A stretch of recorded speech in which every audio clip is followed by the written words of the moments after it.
આજ તો બોટાદ કપડા લેવા ગયા હતા, નાના છોકરા બોલે નહીં કે આપણે તો બાકા જીકી.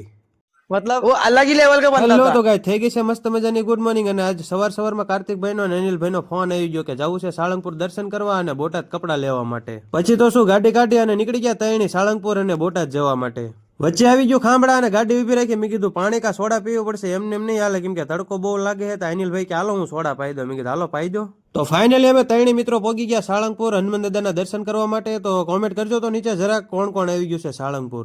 સાળંગપુર થી સાવ બાજુમાં રહેવી તો ક્યારેક જ દર્શન કરવાનો મેળ આવે છે. તો આજ જતા હતા બોટાદ, તો મેં કીધું આજ તો દર્શન કર્યા વગર ક્યાંય જવું જ નથી, ભલે ગમે એટલી ગળદી હોય.